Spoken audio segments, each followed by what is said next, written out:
Money पूछते हैं, अच्छा ईश्वर लाभ के क्या मायने हैं? ईश्वर दर्शन किसे कहते हैं और किस तरह होते हैं?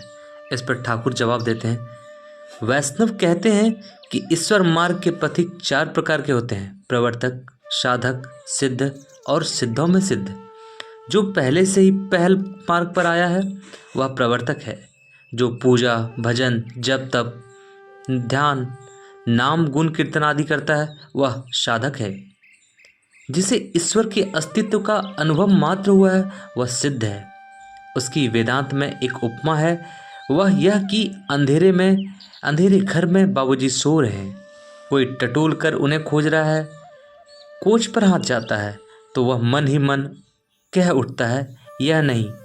झरोखा छू जाता है तो फिर कह उठता है, यह नहीं।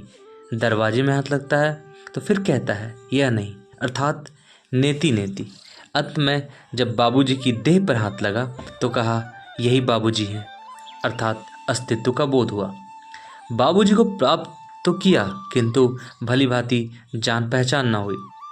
एक दर्जे के और लोग हैं जो सिद्धों में सिद्ध कहलाते हैं। बाबूजी के साथ यदि विशेष वार्तालाप हो तो वह एक और ही अवस्था है। यदि ईश्वर के साथ प्रेम भक्ति द्वारा विशेष परिचय हो जाए तो दूसरी ही अवस्था हो जाती है।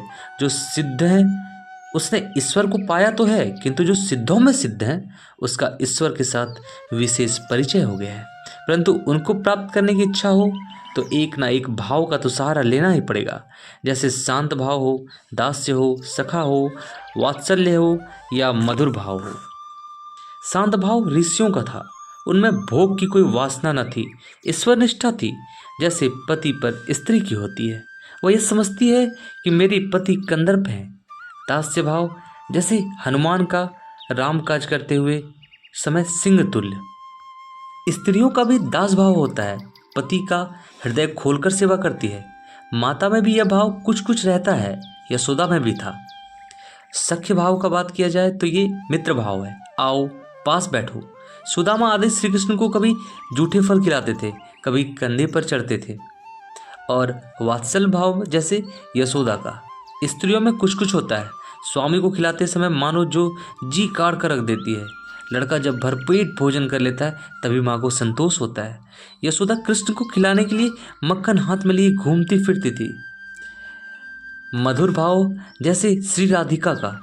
स्त्रियों का भी मधुर भाव है। इस भाव में शांत, दास्य, सख्य, वात्सल्य सब भाव है। फिर मणि पूछते हैं, क्या ईश्वर के दर्शन इन्हीं नेत्रों से होते हैं? रामकृष्ण कहते हैं, चर्म चक्षु से उन्हें कोई नहीं देख सकता। साधना करते करते शरीर प्रेम का हो जाता है, आंखें प्रेम की, कान प्रेम की। उन्हीं आंखों से वे दिख पड़ते हैं, उन्हीं कानों से उनका वाणी सुनाई देता है। और प्रेम का लिंग और योनि भी है। यह सुनकर मणि खिलखिलाकर हंस पड़ते हैं। रामकृष्ण जरा भी नाराज न होकर फिर कहने लगते हैं कि इस प्रेम के शरीर में आत्मा के साथ रमन होता है। मणि फिर गंभीर हो गए। रामकृष्ण फिर कहते हैं, ईश्वर को बिना खूब प्यार किए दर्शन नहीं होते। खूब प्यार करने से चारों ओर ईश्वर ही ईश्वर दिखते हैं।